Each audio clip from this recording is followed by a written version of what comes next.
अस्मदाचार्यपर्यन्तं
जय जय श्री राधे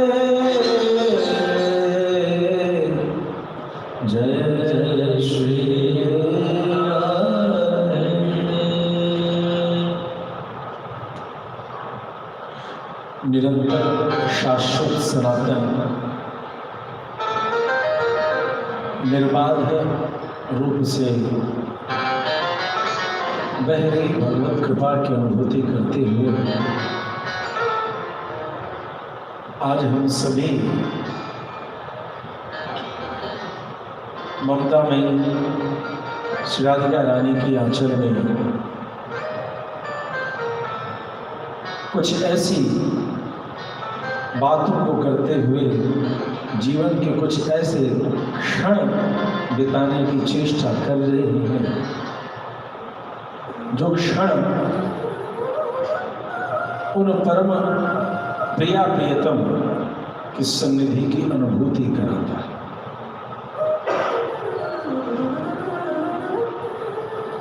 नाम, रूप, लीला, धाम, चार प्रकार से भगवत उपासना की विधि बताई गई। नाम, भगवान नाम संकीर्तन करें। रूप, भगवान की झांकी का दर्शन करें। लीला, उनकी कथा का रसास्वादन करें। और धाम, अवध तहाँ जहाँ राम निवास हो, जहाँ राम रह रहे हों वही भूमि अयोध्या हो जाती है। जहाँ वेंकटेश भगवान रह रहे हों वो साक्षात तिरुपति के समान फलीभूत हो जाती है। तो यह धाम है।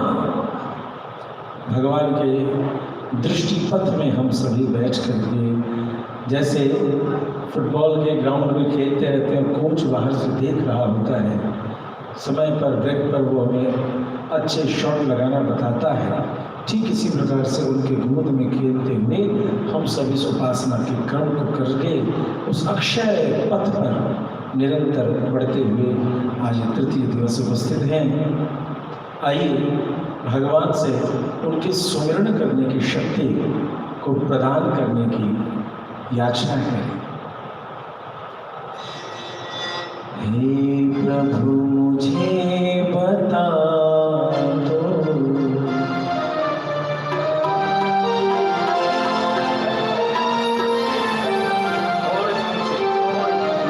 हे प्रभु मुझे बता दो, चरणों में कैसे आऊं,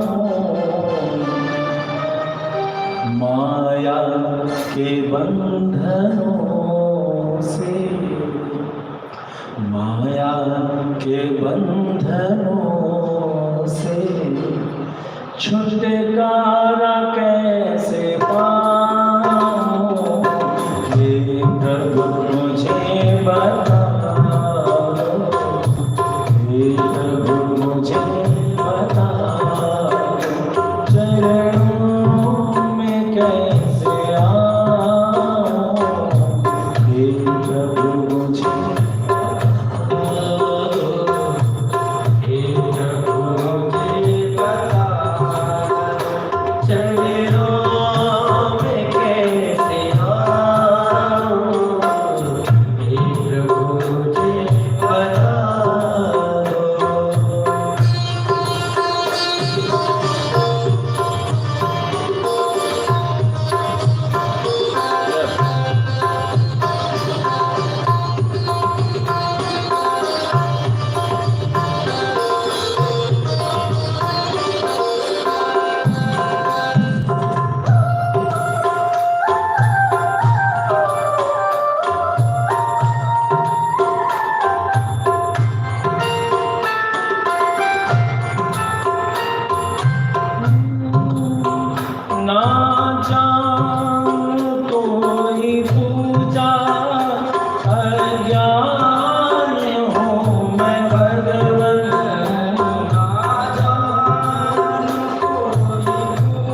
बंधन से छूट जाओ, हे प्रभु मुझे बताओ, हे प्रभु मुझे बताओ, चरणों में कैसे आओ, माया के बंधनों से, माया के बंधनों से छुटकारा कैसे पाऊं, हे प्रभु मुझे बताओ।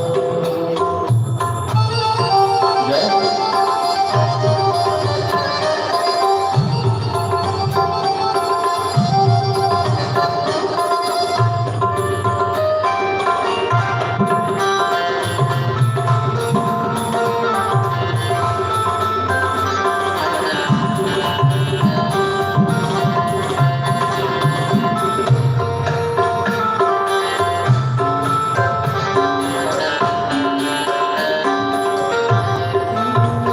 मैं हूँ पतित स्वामी, तुम हो पतित पावन।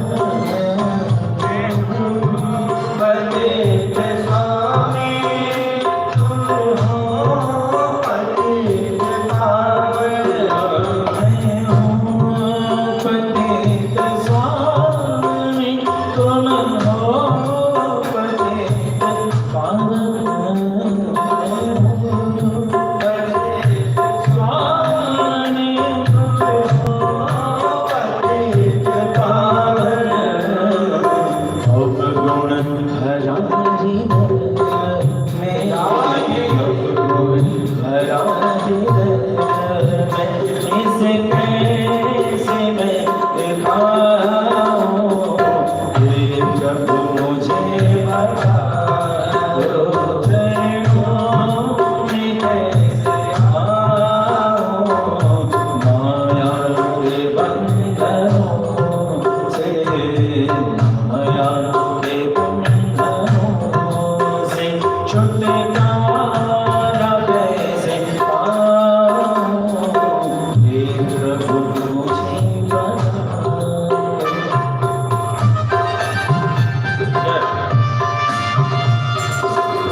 ना जानो कोई पूजा अज्ञान हूँ मैं भगवन। विधि शिव सनकादिर ध्यातुम अत्यंत दूरम तब परिजन भावी काम ही काम वृत्ता।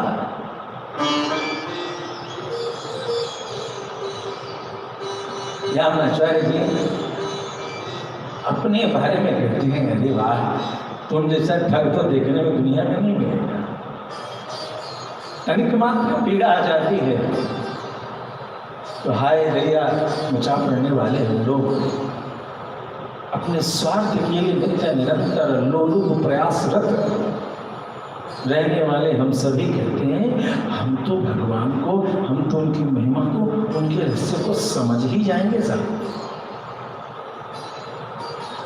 विदिश्री वसन का दीर धातु अत्यंत दूरम। जो ब्रह्मा, जो रुद्र, सनक आदि के भी ध्यान से अत्यंत दूर है, वे भी उनकी पूर्ण महिमा की रस का स्वादन नहीं कर सके। उन शिवन नारायण भगवान के बारे में, उन गोविंद के बारे में हम ये सोचते हैं कि भाई हमने तो पकड़ लिया। यद्यपि सत्य यह है, एक बड़े पुराने महात्मा हमेशा एक बात रिपीट करते थे,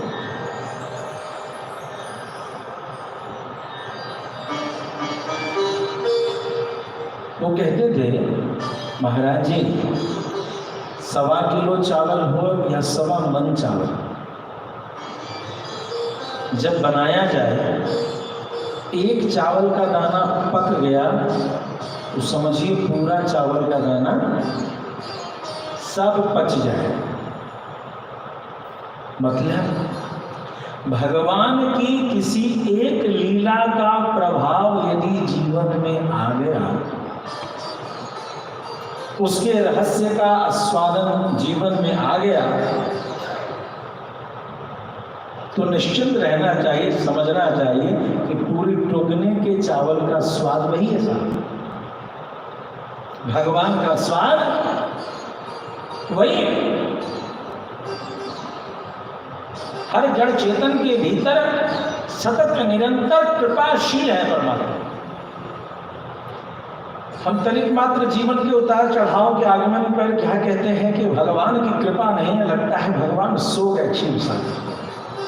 लेकिन सत्य मानिए, यदि उनकी कृपा नहीं होती तो श्वास जो ऊपर जाती है क्या वो फिर नीचे आती है? जो ऊपर गई फिर नीचे भी नहीं आती। इनकी कृपा है कि श्वास का आवागमन चल रहा है। लेकिन हमारे कृतज्ञ, हम कृतज्ञ हैं, हम उनके किए हुए उपकार को कभी भी स्वीकार करने को तैयार नहीं। इस कारण से ही परमात्मा भगवान शिव नारायण की कृपा की अनुभूति हम सभी नहीं कर पाते। हमें ऐसा लगता है कि भगवान गोविंद हमसे दूर कहीं खड़े हैं। रामचरितमानस में जाइए, सभी देवता लोग सोचते थे कि परमात्मा कहीं खोए हुए से खोजा जा रहा है, कहां है। महादेव बीच रास्ते में उन्होंने कहा, भैया क्या कर रहे हो? तो प्रभु को खोज रहे हैं। अरे कहां खोज रहे हो? यहां गया वहां गया वहां गया, कहीं नहीं मिलेगा। और बड़ा लीलाधर है, वो मिलने वाला नहीं।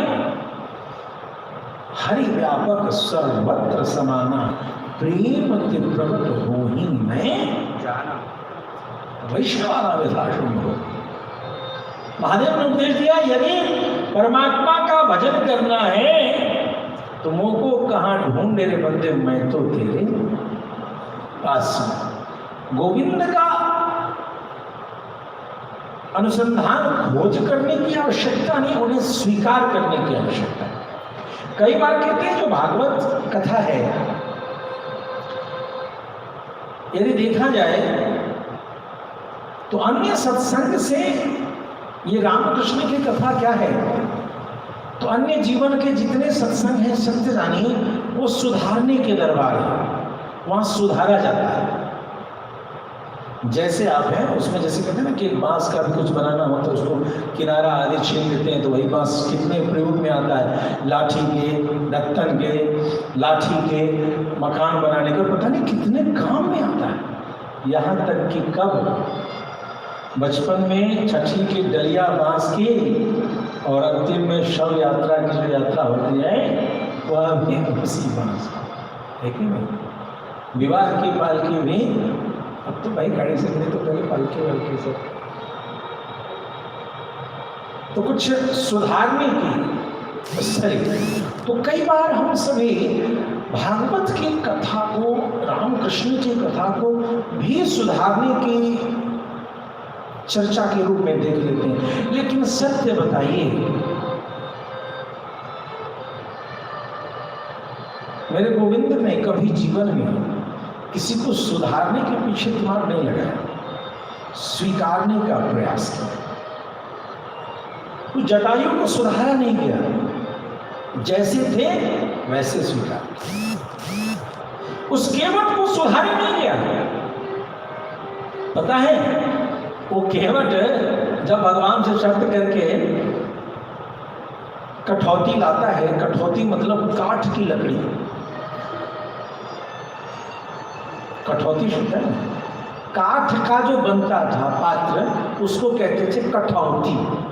धातु का नहीं, कहीं ऐसे चर्चाओं में जो शब्दों का कह देते हैं लोग, टूटा अलता बर्तन टुकना, ऐसा काठ की कठौती।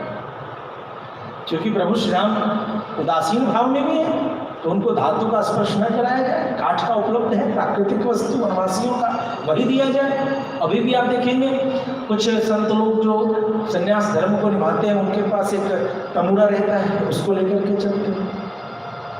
तो काठ की कठौती वो लेकर के आए, उसमें पैर धोने, अपने परिवार के बच्चों को बुलाया।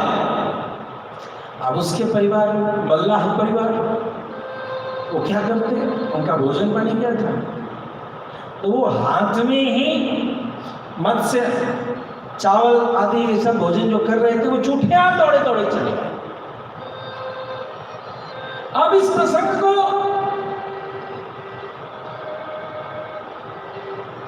लखनलाल जी देख रहे हैं, लेकिन भगवान कह रहे मैं क्या करूं भैया, मुझे उस पार जाना है, मैं अपना नियम नहीं छोड़ता तो इसका नियम कैसे छोड़ दूं। ये कह रखा है कि यही पेमेंट चाहिए, देना पड़ेगा, और तो कुछ देने लायक है नहीं अपने पास, जेब भी नहीं तो रखेगा। उस अवस्था में विचरणामृत पिया और उद्धार कर दिया। तो यह रामकृष्ण की कथा तो सुधारने की कथा नहीं है, स्वीकारने की कथा है। सेवनाथ, श्रवनाथ, पाठ, पठनाथ, दर्शनाथ, पापनाथ। प्रेम से भक्तवत्सल भगवान की सेवन करने से। बाकी सारी कथा के बारे में क्या कहते हैं, बड़ा रहस्य का उद्घाटन है। कि सत्संग को सुना जाए, समझा जाए और जीवन में उतारने की चेष्टा की। अब भैया आप पढ़े लिखे हैं तो आपने सुना समझा उतारा भी जीवन में। लेकिन कल्पना कीजिए कोई एक विक्षिप्त पागल जिसे अपने शरीर का दाया बाया का सुध नहीं, वो क्या सीखेगा? तब तो यह ग्रंथ सनातन ग्रंथ नहीं रही, शाश्वत ग्रंथ नहीं रही, सब पर इसका प्रभाव नहीं रहा, ये सर्वव्यापक नहीं रहा, इसकी सीमा संकुचित हो गई। लेकिन नहीं, श्रीमद् भागवत के महात्म्य को उपाख्यान करते समय लिख दिया सेवना झाड़ू में लगा लेगा वो। नहीं भाई, उसको इतनी भी समझ नहीं है कि वो झाड़ू लगा दे, उसको इतनी भी समझ नहीं है कि वह ठाकुर जी की प्रसाद मला ले। हो श्रवणात् पठनात् नहीं कर सकता तो दर्शनात् पापनाश। पागल कुछ और करे न करे, कम से कम श्रीमद् भागवत जी की कथा का दर्शन तो कर सकता, तो का तो भी पापनाश।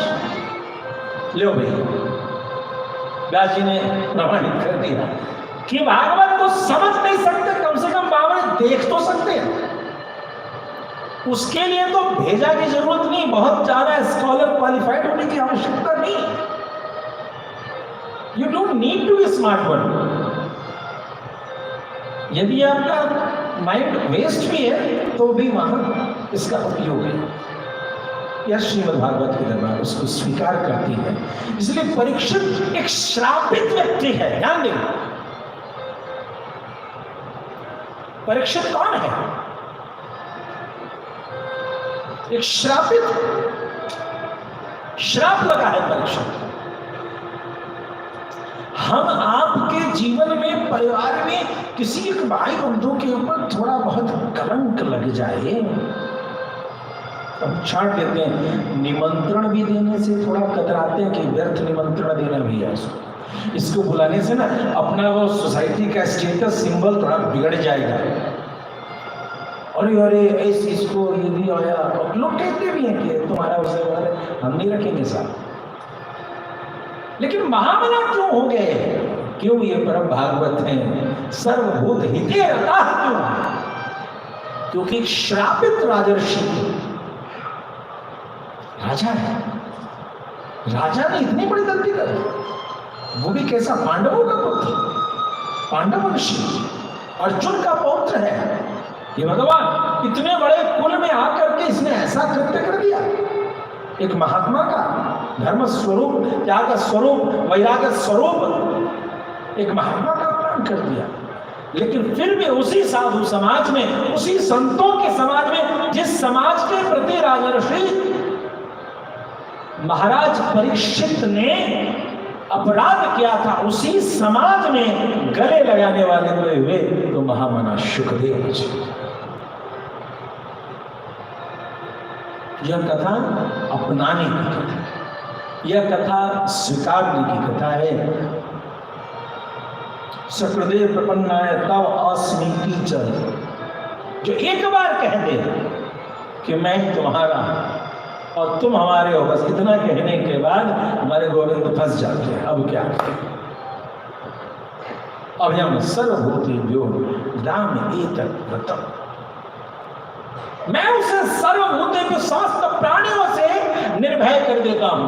अब इसका मतलब ये नहीं कह रहे हैं कि निर्भीक होकर के रावण जैसा करने लगे, उसे किसी से डर नहीं। सर्वभूतेभ्यो का मतलब सभी प्राणियों में बार बार के आवागमन के चक्र को उसका नष्ट कर देता हूं, वह निर्भीक हो जाता है। तद विष्णु हो परमम पदम भोगे रोग भयम सुक्षय भयम वित्ते चराक्यो भयम विद्यायांकल भी सपे करण भी रूपा भयम युष्टि इष्टि शोक भयम रणे रिपु भयम काये कृतांताभयम चेत्थम जन्म निरर्थकम क्षितरे विष्णु पदम निर्भयम तद विष्णु परमं पदम सदा पश्यन्ति सूर्यः दिवि चक्षुरात् तद प्रासभनिव जाग्रवागुं समुद्रे।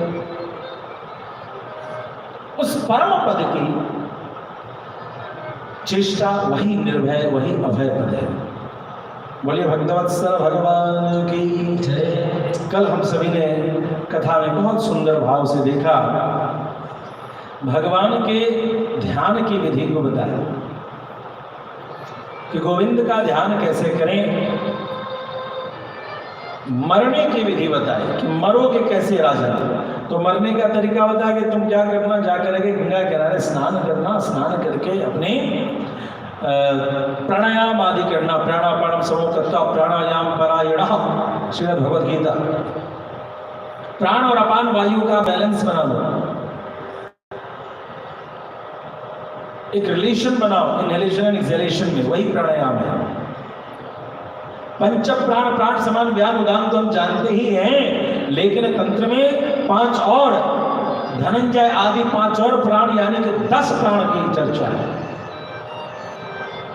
इसलिए उस धनंजय पर भी विजय प्राप्त करने वाला कौन था? गुड़ाकेश, अर्जुन।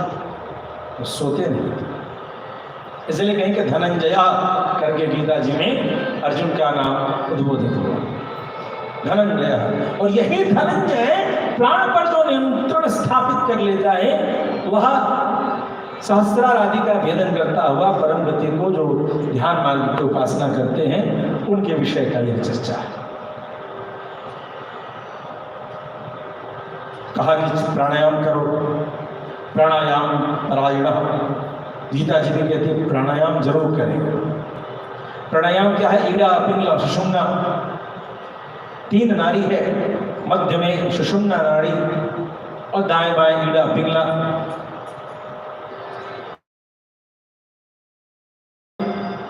दाहिने को सूर्य स्वर कहते हैं, वाम को चंद्र।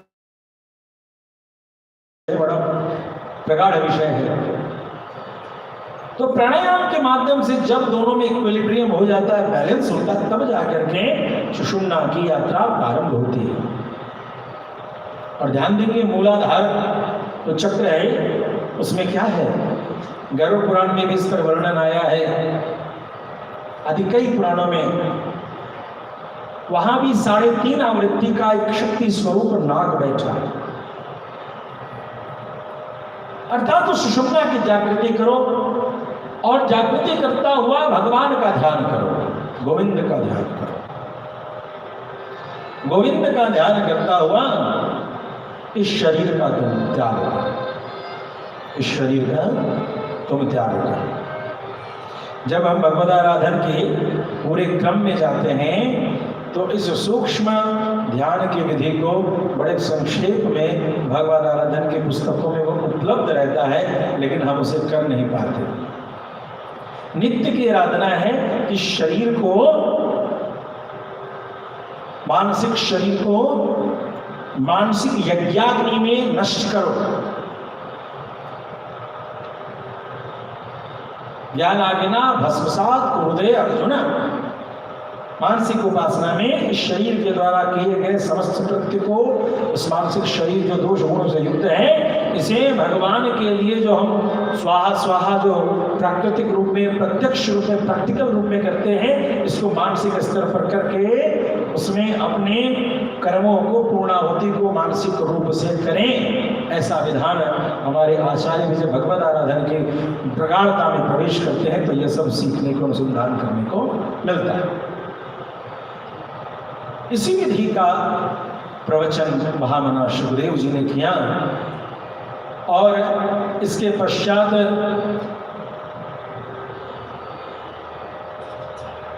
सूत जी से शौनक आदि ऋषिगण ने पूछा कि भगवान के ध्यान की जो चर्चा आपने की, भगवान ने सृष्टि का निर्माण कैसे किया, यह आप हमें बताएं कि आखिर भगवान इस संपूर्ण सृष्टि का निर्माण कैसे करते हैं, कैसे करते हैं। इन सभी विषयों को सूत जी से पूछा जाए। सूत जी ने कहा, हे शौनक आदि ऋषिगण, ऐसी ही चर्चा महामना सुखदेव जी से महाराज परीक्षित ने भी, जिन गोविंद के ध्यान करने मात्र से ही, ध्यान देंगे, संपूर्ण कथा को सुनाने के पश्चात श्रीमद् भागवत के अंतिम विश्राम का श्लोक क्या है कि नाम संकीर्तनम यस्य सर्व पाप प्रणाशनम प्रणामो दुःख शमनं तं नमामि हरिं परम्। नाम संकीर्तनम यस्य सर्व पाप प्रणाशनम। जन्म जन्म के पापों को नाश करने का सबसे सरल विधान है नाम संकीर्तन। हमारे आचार्यों ने देखा कि भैया ये बैठ करके ये लोग तो नाम संकीर्तन करना बड़ा मुश्किल है आज के जीवन में, तो उन्होंने एक सूत्र बता दिया। कैसा करो, एक दूसरे का जब भी कभी अभिवादन करो तभी जय श्रीमन्नारायण, तो जय श्रीमन्नारायण। प्रेम से भक्तवत्सल भगवान की ये अजामिल वाली आदत लगा दी, जय श्रीमन्नारायण जय श्रीमन्नारायण। अब भले वो वैष्णव कितना भी उल्टा पुल्टा कर रहा हो, लेकिन मरते समय उसको आदत लगी है किसी के अभिवादन में जय श्रीमन्नारायण बोलने की। भगवान जाए वही रहे, भैया उनका सम्मान करना है, आदत रख लगा दिया। अजामिल के तरीके से पापी भी जा रहा हो, कोई उसको देखने आ रहा हो, भाई साहब सब ठीक हो जाएगा, आदि आदि जो बातें होती है सब कहते उन बातों को कर रहा हो। अब स्वागत में वो जय श्रीमन्नारायण बोलता है तो उसके मुख से निकल जाता है जय श्रीमन्नारायण जय श्रीमन्नारायण भैया। अब इसी जय श्रीमन्नारायण को सुन करके ये तो भागे पड़े। बोले भक्तवत्सल भगवान की। तो इस तरीके से आचार्य ने सूत्रवत ये काम किया। क्या भैया बैठ के तो नाम संकीर्तनम जैसे सर्व पाप प्रणाशनम। दिन में यदि 10 लोग से मिल रहे हो जय श्रीमन्नारायण कर रहे हैं, फोन पे 10 फोन आ रहे हैं जय श्रीमन्नारायण कर रहे हैं, इस तरीके से रखते उठते बैठते करोगे तो 108 बार तो जय श्रीमन्नारायण करा ही दिया, पता भी नहीं चला। सर्व पाप प्रणाशनम प्रणामो दुःख शमनम। और दुखों का नाश क्या विधि है, तो कहा गोविंद को प्रणाम। प्रणाम और दुख शमन तम नमामि हरिम परम। ऐसे परम हरि भगवान की ये पूरी कथा है, उनसे ही संबंध स्थापित करने के लिए यह उत्सव, यह आयोजन, यह श्रीमद् भागवत है। शुकदेव जी ने जब परीक्षित के रहस्यास्पद इन प्रश्नों को सुना तो बड़े आनंदित हुए। वाह भाई, तुम बात बड़ी सुंदर कहते हो, सुनो मेरी बात। यह जो संपूर्ण सृष्टि है, परमात्मा ने सर्वप्रथम जब उनके मन में ऐसा आया कि मुझे इस संसार में कुछ और चाहिए, कोई दूसरा चाहिए, तो गोविंद एक अलग लीला करने लगे। उन्होंने संपूर्ण इस पंच अवयव का निर्माण करते हुए इन पंच अवयवों से एक अंडे का निर्माण किया। जो ब्रह्म अंड के रूप में आया उसी का नाम हुआ ब्रह्मांड। अब उस ब्रह्मांड के मन में ऐसा आया कि मैं देखूं, तो उसने देखने के लिए अपने शरीर से आंखों को निकाला उस अंडे में से। मैं चलूं, तो उसने अपने अंडे में से पैर को निकाला। मैं कुछ पकड़ूं, तो उन्होंने अपनी उस शरीर में से पकड़ने के लिए हाथों को निकाला। मैं देखूं, तो देखने के लिए आंखें बनाई, सुनो तो कान बनाया, स्पर्श करो चमड़ा बनाया। इस प्रकार से जिन जिन कार्यों का उन्होंने कल्पना किया, उन कार्यों के अनुरूप अपने शरीर का निर्माण किया। यह ब्रह्म का सबसे प्रथम अवतार हुआ, जिसको विराट पुरुष अवतार कहते हैं। प्रेम से बोलिए पुरातन पुरुष भगवान की जय। अब उस एक कारणों में एक अरणों एक समुद्र, कहीं कुछ नहीं था। गोविंद के नाभि से कमल अंकुरित होते हैं और उस अंकुरित कमल के पंखुड़ियों के खुलने पर उस बीच में एक जीव का प्रादुर्भाव होता है, प्राकट्य होता है। जीव 3 स्तर के होते हैं।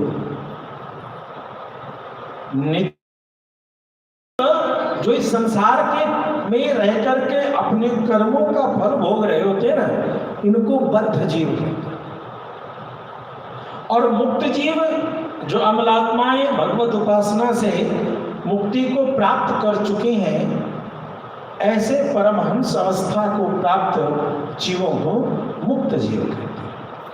और नित्य जीव जो भगवत कैंकर्य के लिए सदा उपस्थित रहते हैं, जैसे गरुड़ जी, जैसे विश्वक्सेन जी, जैसे शेषनाग जी,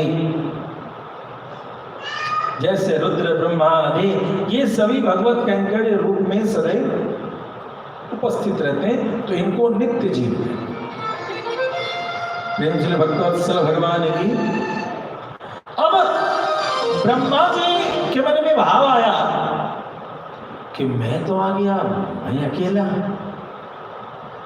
अब गोविंद अकेले थे तो गोविंद को भय नहीं आया, लेकिन जब भी हम कभी अकेले होते हैं, उनके सृष्टि का प्रथम संतान जो ब्रह्मा है वो अकेले में घबरा गया, नहीं कौन हो, क्या हो। अब तुरंत पूरब देखा, पूरब में एक सिर, पश्चिम देखा, पश्चिम में एक सिर, उत्तर देखा, उत्तर में एक सिर, दक्षिण देखा, दक्षिण में एक सिर। भागवत बंधुओं, ब्रह्मा जी का पहले 5 सिर था, ऊपर देखा तो भी एक सिर, पहले 5 सिर थे। अब ब्रह्मा जी ने सोचा इधर उधर ऊपर कहीं कुछ नहीं दिखा दिया, चलो नीचे गोता लगावे। तो कमल नाल में प्रवेश करते करते थकते थकते थकते कुछ नहीं मिला, तो फिर ऊपर आकर के चिंतन करने लगे, मैं कौन, मुझे किसने प्रकट किया, क्यों बुलाया भैया, क्यों प्रपंच किया। प्रेम से भक्तवत्सल भगवान की। किसी को पागल करना हो तो उसको एक ऐसी जगह ले जाओ जहाँ उसको कोई टोकता ना हो, कोई उससे बात ना करता हो, कोई उसको कुछ ना कहे, वो पागल हो जाए, वो पागल हो जाए। दिमाग में कुछ चाहिए, अच्छा कहो बुरा कहो, कहो, टोको प्यार से टोको, गुस्से से टोको, टोको, कोई विषय तो उसके मस्तिष्क को चाहिए।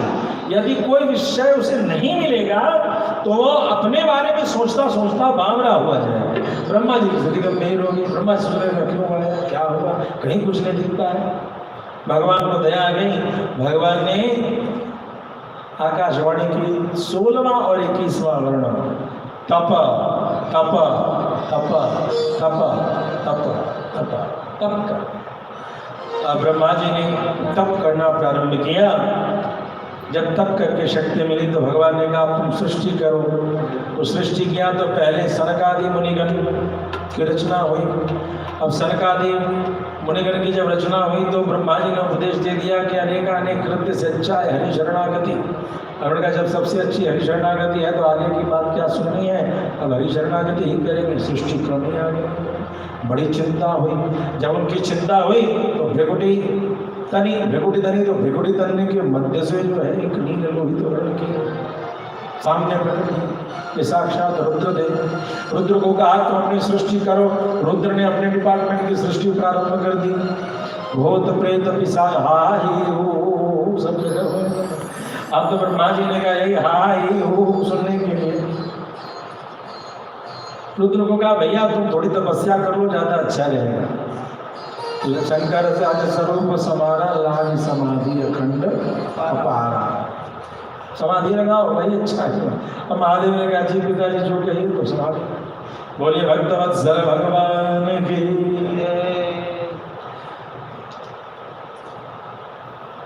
इसके बाद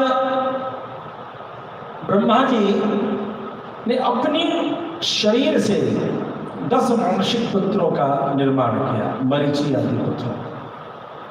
इसी में एक वाणी की देवी जो अधिष्ठात्री देवी है सरस्वती, उनका भी निर्माण किया, जो शुक्लाम बरात अत्यंत गौरवर्णा थी। उनके रूप पर आकृष्ट हो गए ब्रह्मा जी। इस चीज को देखते हुए बड़े क्षुब्ध होकर के रुद्र ने उनके एक सिर का छेदन किया है, जो ऊपर वाला सिर था। इसके बाद जो है ब्रह्मा जी चतुरानन हो गए, 4 मुख वाले हो गए। वह जो सिर था करने को तो कर दिया, लेकिन वहां जो सिर था वो सिर जो है रुद्र के हाथ में चिपक गया, ब्रह्म हत्या का दोष के रूप में। अब वो छुड़ाए छूटे ही नहीं, छुड़ाए छूटे ही नहीं, छुड़ाए छूटे ही नहीं। इस कथा पर यहाँ अलग अलग पुराणों में अलग अलग कथा है। मिथिला के महात्म्य में आया कि वहां पर गए और एक सरोवर में स्नान किया तो वो कपाल छूटा। काशी महात्म्य में आता है कि जब काशी गए तो अगस्त्य मुनि ने कहा कि आप इस सरोवर में स्नान करो, तो वह स्थान क्या कहलाए? कपाल मोचन तीर्थ कहलाए। काशी में कपाल मोचन एक सरोवर है जहाँ वह कपाल छूटा, कपाल खोपड़ा, इसी को कपाल कहते हैं। और एक प्रमाण है कि वो परेशान होकर के भगवान श्रीमन नारायण के पास पहुंचे। आपने सुना होगा पाप का घड़ा फूटना, सुना है क्या? कभी किस किस का घड़ा था? ये घड़ा किसी और का नहीं, ब्रह्मा जी का था, ये रुद्र का। वो घड़ा लेकर के पहुंच गए, भाई कपाल लेकर के पहुंच गए भगवान श्रीमन नारायण के पास। प्रभु कृपा कीजिए। भगवान ने कहा क्या हो गया? तो ये ऐसी ऐसी स्थिति है, तो ब्रह्म हत्या छूट ही नहीं रहा। तो कहा चलो मेरे पीछे आओ, धर्म मेरे वक्ष है। धर्म क्या है? वक्ष है। छाती में धर्म भगवान के वास करता है और पीठ में क्या वास करता है? अधर्म वास करता है। अधर्म कहाँ वास करता है? भगवान ने कहा तुम्हारा पाप का घड़ा फोड़ने के लिए थोड़ा पीछे छेद किया और वहां से खून की धारा गिरी, उस कपाल में गिरी। जब वो भर गया तो वह फूट गया, पाप का घड़ा फूट गया। प्रेम से भक्तवत्सल भगवान के रचा है सृष्टि को जिस प्रभु ने, वही ये सृष्टि चला रहे। रचा है सृष्टि को जिस प्रभु ने, वही ये सृष्टि चला रहे। रचा है सृष्टि को जिस प्रभु ने, वही ये सृष्टि चला रहे। जो पेड़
भगवान के जय जय श्री राधे श्याम।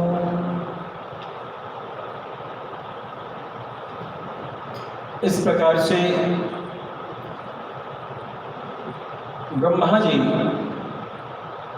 को जब इस कृत्य से शोक हुआ तो अपने शरीर का उन्होंने समापन किया।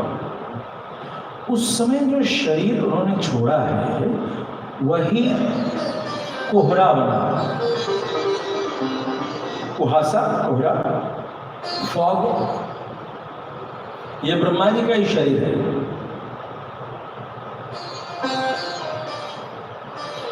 ये ब्रह्मा जी का ही शरीर है। फॉग क्या है? जब कुहासा हो और आप गाड़ी ड्राइव, इधर कुहासा होता है ठंड में, जम के थोड़ा होता है, थोड़ा उत्तर भारत में चले जम के होता है, मतलब 6 फीट आगे क्या है पता नहीं, और आप गाड़ी ड्राइव कर रहे हैं, कोई नहीं है फिर भी लगेगा कि कोई है, और यदि कोई है और दिमाग में आया कि कोई नहीं है तो अगले दिन अखबार में आता है कि नोएडा एक्सप्रेस वे पर 2 गाड़ियों में भयानक टक्कर, कई ऊपर कई नीचे पड़े हुए। बोल भक्तवत्सल भगवान की, हो के भी नहीं होना और नहीं हो के भी होना, ये जो भ्रम है, ये भ्रम ही ब्रह्मा जी को पतित कर गया, और इसीलिए ब्रह्मा जी ने उस शरीर का सबसे पहला स्वरूप क्या कर दिया? कोहरा। बोलिए भक्तवत्सल भगवान की।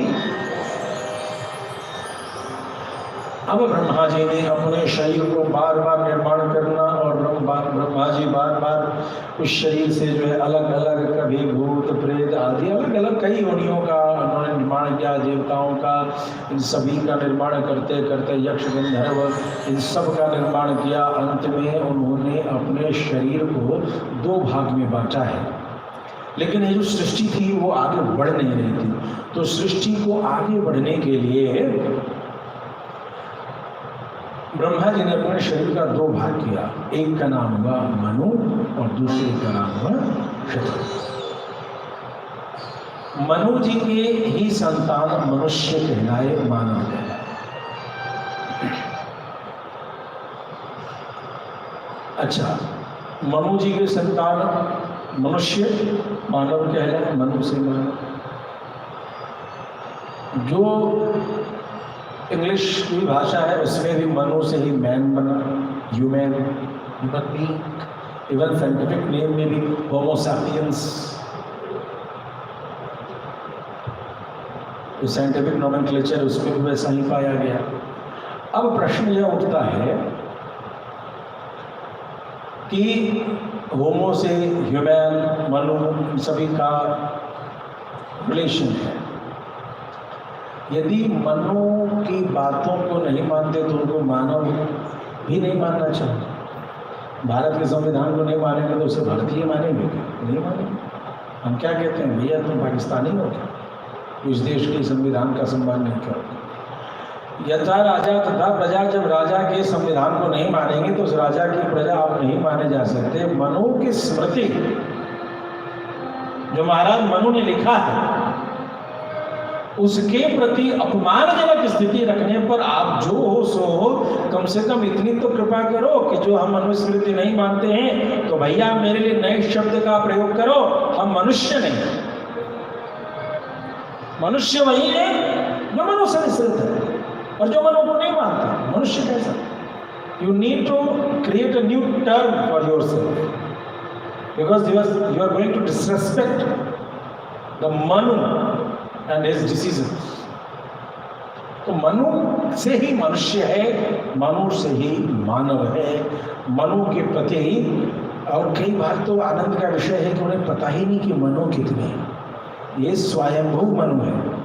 अभी हम लोग सब संकल्प करते हैं तो हम लोग जल्दी जल्दी में रहते हैं तो कई बार संकल्प के रहस्य को नहीं समझ पाते। ये वही वस्वत मनु के अंतर्गत मनु भी कई है, 14 मनु है। तो वही वस्वत मनवंतरे अष्टाविंशति युगे कलियुगे आदि आदि की गणना अस्त। तो ये मनुष्य रूपा का निर्माण हुआ। और इधर मरीचि मरीचि के पुत्र हुए कश्यप मुनि। कई ऋषि उस समय गोत्र ऋषि कहलाए। भारत में एक प्रश्न है सनातन धर्म को तोड़ने के लिए। बहुत ऐसे ऐसे प्रश्न उठाए गए हैं जिन प्रश्नों का रहस्य ही सनातन धर्म को तोड़ने का विषय रहा। यह देश पुरुष प्रधान था कि स्त्री प्रधान? एक माजरा फंसा दिया पति पत्नी को झगड़ाने का। यदि पत्नी को जहां उसके कर्तव्यों की याद दिलाई गई, यही तो है हिंदू धर्म, पुरुष प्रधान।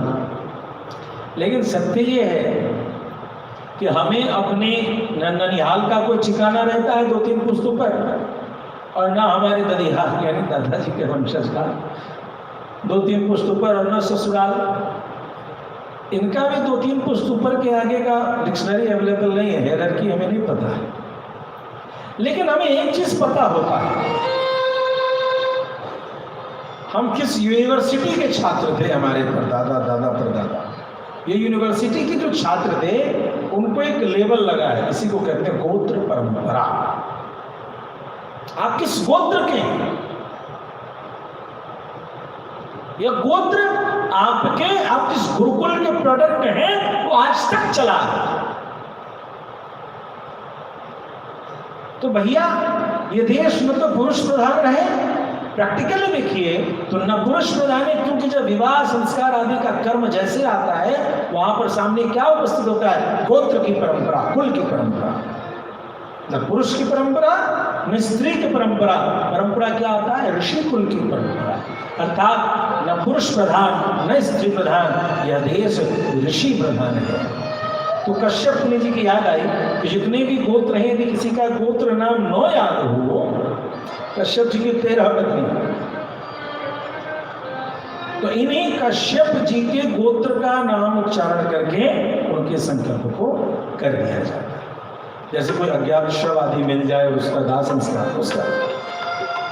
कई लोग गोत्र परंपरा भूल गए, तो कश्यप प्रेम से भक्तवत्सल भगवान की कश्यप मुनि की 13 पत्नियां, इसमें सुरभि माता जिनके संतति गौ माता है और महिषी भैंसी भी है, सुरभि माता के संतति।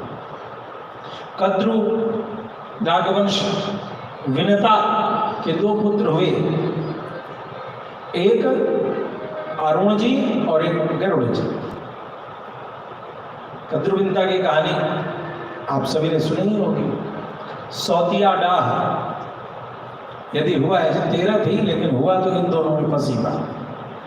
कद्रु ने विद्या से शर्त लगाया कि बहन चले खेल खेलते हैं, मैं जीती तो मैं स्वामिनी और तुम दासी, और तुम जीती तो तुम स्वामिनी मैं दासी। क्या सूरज का घोड़ा किस रंग का है? अब विनता बेचारी घोरी भारी सीधी सफेद रंग का है। इधर कद्रु ने कहा सभी नागों को चले जाओ जा करके घोड़ों को लपेट लो। घोड़े लपेट लिए गए, काला दिखने लगा दूर से। कैसा दिखता? अरे काला कैसे हो गया? तो काला है, तुम दासी? हाँ दासी। इधर इससे पहले घटना घटी थी, कद्रु को बहुत सारे अंडे हुए थे, जिन अंडों से नाग उत्पन्न हुए, लेकिन विनता को 2 अंडे जन्म लिए, उन दोनों से कोई संतान ही नहीं हो रहा था। कहते हैं 500 वर्ष तक जब अंडा नहीं फूटा तो निसंतान होने के दुख से उसने क्या किया, एक अंडे को फोड़ के देखा कि इसमें कुछ है भी कि नहीं। तो फोड़ा तो उसमें से निकल गया अरुण जी। बड़े रहस्य की बात, अरुण जी का शरीर कमर तक ही निर्मित हुआ था, के नीचे अरुण का शरीर निर्मित नहीं हुआ। इस अवस्था में ही उनको निकलना पड़ा। उन्होंने कहा भैया तुमने मुझे निर्माण भी नहीं होने दिया, तो जाओ मैं तुझे श्राप देता हूं कि तुम्हें दासी का कष्ट भोगना पड़े। माँ ने कहा बेटा मुझे तो ऐसा लगा कि नहीं संतान का दुख तुम नहीं जानते, ऐसा ऐसा ऐसा ऐसा। बोला ठीक है, ये जो दूसरा अंडा है इसको मत फोड़ना, इसको अपने से निकलने देना।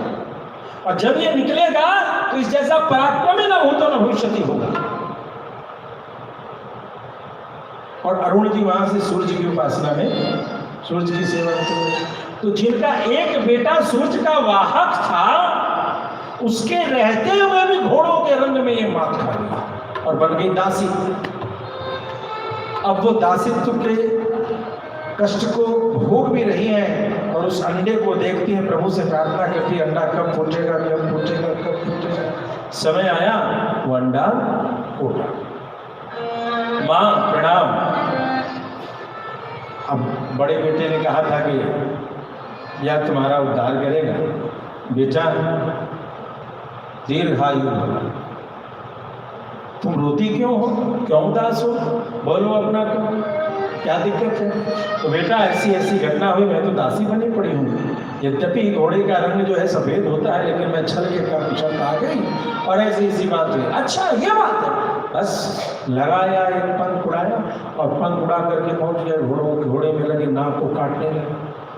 अब सभी नाग जो है प्राण बचा करके भागने लगे, त्राही त्राही करने लगे। कद्रू ने कहा, अरे विनता, मैंने तेरे बच्चों से क्या प्यार किया था कि तो अपने बच्चे से मेरे बच्चे को मरवा रही है। तो नहीं, वो मेरा बेटा, जैसे तुम्हारे बेटे ने तुम्हें विजय प्राप्त कराया था, मेरा बेटा मुझे विजय प्राप्त कराने की लड़ाई लड़ रहा है। कद्रू ने कहा, बुलाओ, कॉम्प्रोमाइज करते हैं। गरुड़ जी ने कहा, माँ बताओ कैसे मेरी माँ को तुम दासी पद से मुक्त करोगी। तो सुनिए, इसके लिए तरीका है कि हमारे बच्चों को तुम जो है अमृत का पान कराओ। कलश लेने गए, इंद्र से झगड़ा हुआ। तब इंद्र ने कहा कि देखो एक काम करना, कलश रखना और ध्यान देना कि वो उनको न प्राप्त हो। और इस प्रकार से सोच करके इंद्र जो है सो